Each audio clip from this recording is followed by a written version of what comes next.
Psych2Goers. Do you remember the last time you felt sad, anxious, or scared that you were somehow off? You're not alone, even if it may feel like it. The National Alliance on Mental Illness, or NAMI, reports sometimes a funk or rough patch can be a sign of something much deeper. This video represents 10 mental health symptoms you shouldn't ignore.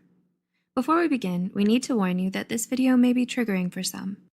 If you feel triggered by this video, please take care of yourself, even if it means clicking off this video. With that being said, let's talk about the 10 mental health symptoms you should not ignore. 1. You're having feelings of sadness or depression that last longer than 2 weeks. All people experience sadness at one time or another. However, most normal feelings of sadness get better with time. The American Psychiatric Association reported abnormally intense sadness lasting 2 weeks could be a sign of depression. The National Institute of Mental Health stated, not being able to snap out of it or sadness being heavier than normal should be taken seriously. 2. You're having extreme mood swings and don't know why. Do you find that your mood seems to switch super quickly or randomly? Tlemp and others studied how often the average person's mood shifts on any given day. According to the National Center of Biotechnology Information, NCBI, this study showed people tend to experience positive emotions, such as joy or love, more often than negative ones. But it's totally normal for someone's emotions to change daily. However, the National Alliance for the Mentally Ill, NAMI, warns especially dramatic mood swings that cause huge changes in your behavior and energy can be a sign of bipolar disorder. Agencies such as the American Academy of Pediatrics say the more red flag signs are experiencing sadness, anger, or feelings of excessive euphoria for most of the day, especially if it has nothing to do with what's going on in your life. 3.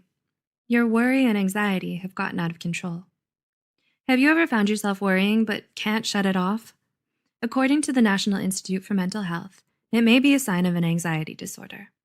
Other signs of anxiety disorders include having problems relaxing, insomnia, racing thoughts, unexplained aches and pains, or being easily irritated. The Anxiety and Depression Association of America suggests that if you've ever felt this way on most days for at least 6 months, you should consider talking to a mental health professional about your symptoms. 4. You've started withdrawing from others or isolating yourself. Taking time away from others can be positive for your mental health and physical health. But what if you constantly make excuses to avoid socializing?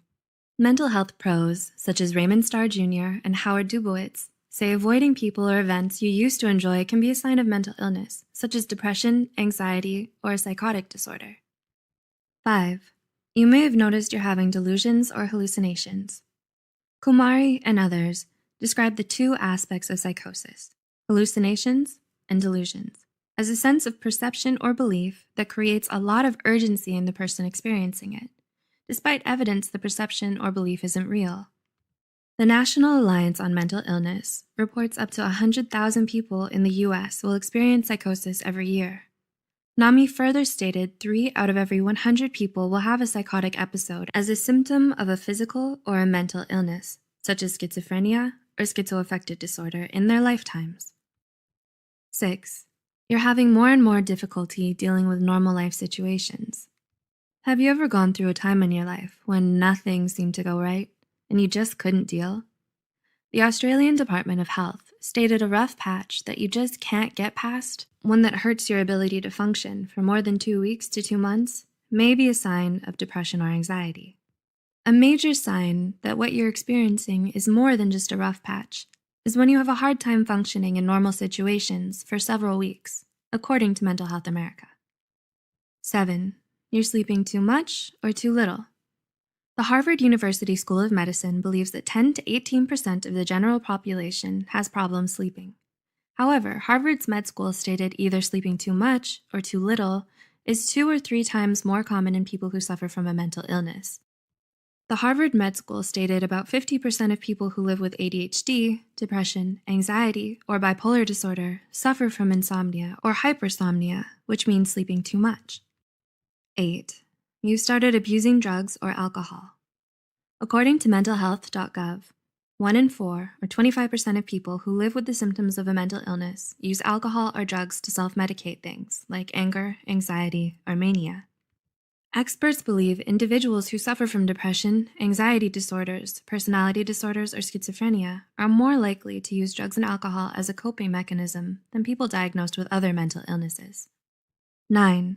You're having extreme anger outbursts. Do you ever feel anger that's almost impossible to control or way too much for the situation? If so, your anger may be warning you about your stress levels, unresolved grief, or your anxiety. Healthline reported extreme anger outbursts can also be a sign of unresolved trauma, bipolar disorder, alcohol abuse, obsessive compulsive disorder, intermittent explosive disorder, or depression. If you wonder if your anger is healthy, experts recommend first recognizing your physical and emotional signs of anger. And 10, you've started thinking of self-harm or suicide. The Mental Health Foundation reported up to 10% of people under the age of 30 have thought about self-harm or suicide. There are many reasons people consider self-harm or suicide, such as abuse or neglect at home, a major loss, trauma, or a catastrophe that you can't control or avoid. Brodvik, 2018, reported approximately 90% of people who have completed suicide also suffered from a severe mental illness, such as bipolar disorder or depression. If you find yourself thinking about self-harm or suicide, we would very much like you to reach out to a mental health professional and get the help that you need and deserve. If you can relate to any of these symptoms on this list, you're definitely not alone, nor are you bad for feeling this way. But we want you to take care of yourself, which means reaching out to a mental health professional if you've been experiencing any of the symptoms on this list.